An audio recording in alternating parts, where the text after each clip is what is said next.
Guys, you've got to stop doing this with your Cricut. I have 10 things today that we're going to dive in and we're going to expose to you that you need to stop doing with your Cricut immediately, like yesterday. Are you guys ready? Before we dive in, I want to encourage you to hit that subscribe button to the Makers Gonna Learn YouTube channel, where we teach you how to master your Cricut every single week. If you're interested in joining our Makers Gonna Learn community, I've linked down below our dollar trial. So you can get started with our membership for only $1, and I can't wait to share with you and expose to you all 10 things that you need to stop doing with your Cricut right now. Let's dive in. The first thing I want to encourage every single person to stop doing is using too many elements in their designing. Sometimes more is not always better. I want to encourage you guys, when you're designing your own projects, that in most cases, less is more. All right, so let's take a look at this image right here. So this is a really good example of a file that you can really simplify some things down to make a really much easier project for you to not only make, but make it a lot easier and more digestible for the eye. So what we're going to do is we're going to delete and remove the mushroom, and then we're also going to remove the stars. And once we do that, do you not agree that this already looks beautiful and it already has a lot of simplistic designs available to still look really high end, really look cohesive together? But I think this is a really good example to show you that when you start adding more things in, it's going to not look as solid and as fluid as it could. All right, so you really want to make sure that you're not using too many elements. I want you to stop using too many elements when you're designing a Cricut project. And one of my favorite things to do when I'm trying to decide, is it too much? Is it just right? Anything like that. I love to go on Pinterest and find other inspirations of projects that could be kind of like my North Star.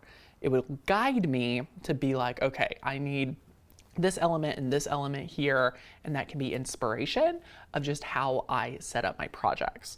That will help you know what's too much and what's too little, and make sure you hit that sweet spot with your designing.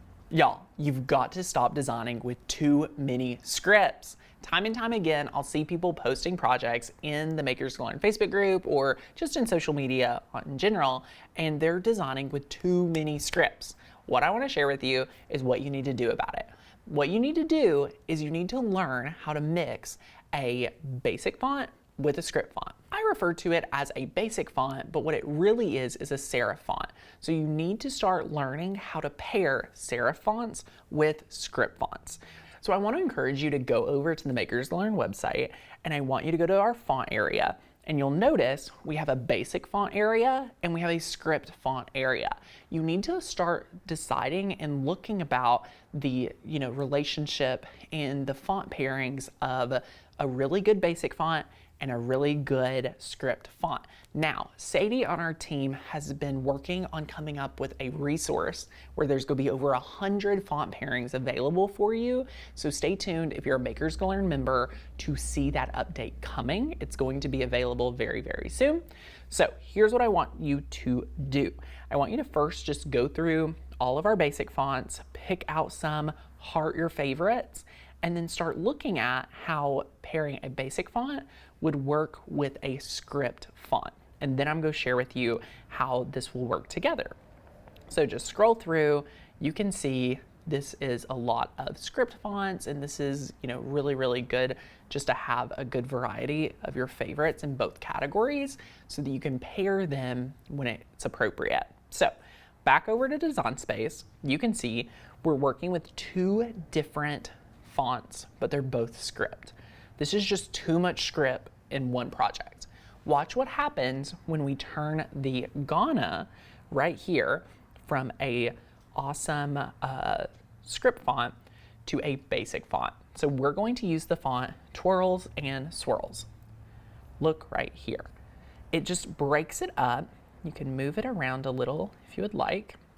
And now it's a lot more digestible and easier to read. That's the beauty of pairing basic fonts with script fonts to look more professional and easier to read in every single project.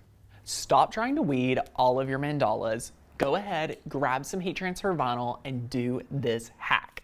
First things first, bring your mandala into Design Space, size it appropriately, and then here's the hack that you're going to want to know about. It is a game changer if you have a Cricut Maker.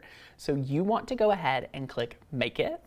You'll want to find your project on the mat. Once you found your project on the Cricut mat, you're going to want to press Continue. You're going to connect to your device. And then now you get to select your material setting. This is where it gets good. You're going to want to go ahead and click Browse All Material. So once you're browsing all material, I just want you to search duct with a T, D-U-C-T, and you're going to see 3 options: colored duct tape sheet, or a glitter duct tape sheet. Go ahead and select the glitter duct tape sheet right here and press Done. Once you have that selected, you're going to be able to cut your entire mandala using heat transfer vinyl. And what this is going to do is it's going to cut all the way through. What that means is you're not going to have to weed it one bit, because you'll be able to take the fully cut amazing mandala, heat press it, and then just peel off that carrier sheet, and you had no work to do whatsoever. So stop weeding those mandalas and start doing this instead. Guys, stop buying individual cut files from Etsy, Creative Fabrica, any place where you're paying multiple dollars for one file. You guys have got to stop doing it. That is crazy to me that people are paying multiple dollars, upwards of $4.99, $5.99 for a file. Y'all, there are better ways. Whether you want to be a Makers Gonna Learn member and have access to our entire library of over 18,000 files, where we're adding hundreds of new files every single month, or even consider Cricut Access, where it's going to give you an array of cut files as well, those are 2 amazing options to unlock a ton of crafting possibility. It is just not going to ever be worth it for you to pay individually for files, all right? Just take advantage and search for the files you want. And especially if you're a Makers Gonna Learn member, we're constantly looking for files we need to add to the website. So make sure your voice is heard by letting us know what files you are looking for, because once you're a member, you get instant access to the entire library, all right? So you can download as many as you want for the same fee every single month or every single year. All right, save yourself some coin and be sure to download all that you want from our website and other platforms like it. Guys, stop using your scoring wheel and just use your scoring stylus. Now let me explain why I like the scoring stylus over the scoring wheel. Number 1 is that the scoring wheel actually goes in clamp B, meaning it's more work to take the fine point blade out, put the scoring wheel in, stop the cutting process, put the fine point blade back in, so on and so forth. It just is not my favorite. I much prefer having the scoring stylus. I can leave it in clamp A and it is going to be good to go for any of my scoring.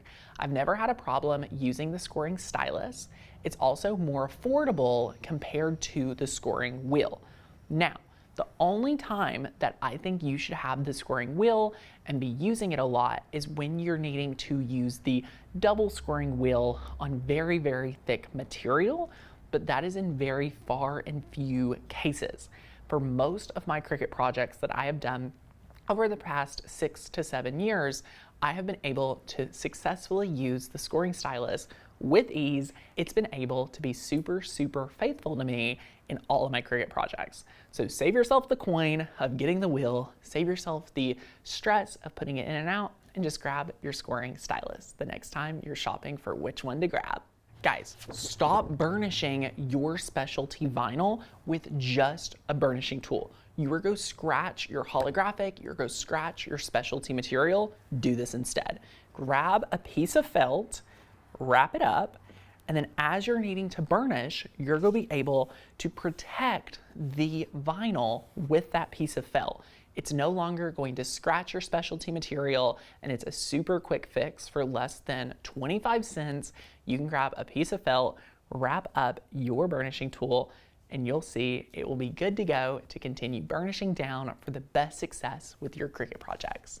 Do you ever feel like you can't get that proper cut setting? You're trying all these different cut settings and nothing's working? You get close to the results you want, but you're like a hair off when you're cutting new materials and things that you want to have a really solid cut with?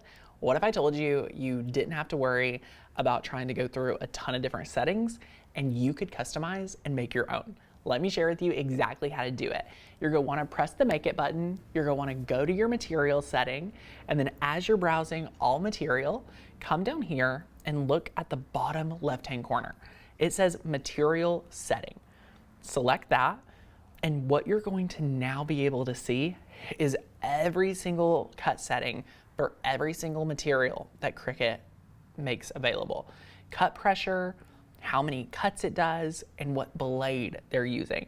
You can go through and take a look at all of them, all right? You can see the pressure anywhere from barely 100 all the way up to 1600 for certain materials. So as you go through, you can just browse through, there's so many, and then as you work your way down to one that you want to work with, say you're working with premium vinyl textured metallic, and you're like, that cut really good, but it's not cutting great, you can actually edit it and you can increase the pressure on its own. Or if you're like, okay, I don't want to mess with the one Cricut has predetermined, you can continue to scroll down, and then at the very bottom, you can actually add new material. So if you're working with a new material that you're like, none of the Cricut ones are perfect, you can just name it, new material, and then you'll click save. It's going to organize it by alphabetically, and then you can go through and set it to the exact cut setting you're looking for. You'll be able to go from no cuts to maybe you want it to pass through twice, things like that. And you even have the ability to say, hey, I want you to use the deep point blade instead of the fine point blade, which I think is really cool, especially if you're like, oh, the deep cut blade is gonna work well, but maybe you put the deep cut blade in, but the machine didn't know you have that blade in. It may have thought it was just using the fine point blade. So these are a few different levers you have in your back pocket to pull and try when you're making that perfect cut setting for any sort of material that you may be working with, that you're just not getting the most precise and the best cuts you think the Cricut can provide. This allows you to go into your own engineer mode and play around with it and find things that are going to work best for you. And truly, in my experience, different machines are going to be a little bit different. So your experience may be just a hair different than other people, and that's okay. Having this ability to stop feeling like you only have to use Cricut settings is really freeing so that you can customize it and play around with it to your liking. Y'all, we've got to talk about cardstock. Stop buying bad quality cardstock. If you buy bad quality cardstock, here's what's going to happen. You're going to try to cut it in your Cricut and you're going to blame the Cricut. You don't do it. Don't buy cardstock. Most cardstock that I've tested that is available at Hobby Lobby, Michael's, stores like that, they're low quality. They're not going to give you great cut quality, and so on and so forth. What was happening here at Makers Gonna Learn was we were recommending an array of cardstock and pretty much saying, use whatever cardstock you want. We noticed that our friends of the show and our members were really suffering because we weren't able to tell them the right cardstock to buy that was gonna give them a cut like butter every single time. So what I want to encourage you to do is pick a cardstock company that you know is going to cut like butter in your Cricut machine that is tested. Over 2 years ago, we went out and tested a ton of different cardstocks. We compared the color options, we compared the cut quality, we compared all of it for Cricut crafters in mind. And we found that our friend Ashley Falco actually had already went through all the trouble for us. So she has a paper company that is for paper crafters, and she's an expert when it comes to all things cardstock. So she was able to start getting cardstock distributed that is the highest of quality, and we really love it. It's called Celebration Warehouse. This cardstock is so loyal to me. Guys, it's so good. She also comes out with new colors all the time, which is really neat that she stays on the trends, and we love it. This is going to help your paper crafting step it up to the next level and really allow you to get more intricate cuts, do more cutting with your Cricut because you're going to have less fails, which I really, really love about her cardstock. And speaking of which, stop buying sheddable glitter cardstock. Glitter that sheds. Again, most of the glitter cardstock at the Hobby Lobby and the other craft stores are not shed proof. This right here, completely shed proof. It looks amazing, but it's shed proof. Stop making a mess with your glitter cardstock. Grab some that is shed proof. We'll link both of these down below. We have a coupon code for 20% off. We make no money, no affiliate commission at all, because originally I told Ashley that I just want to pass on the savings to you. So instead of giving you 10% off, we would normally make 10%. I just said, hey, give it to the customer. So 20% off coupon code is down below for you to take advantage of. And I really want to help you use the best material so that you get the best projects so that you craft more.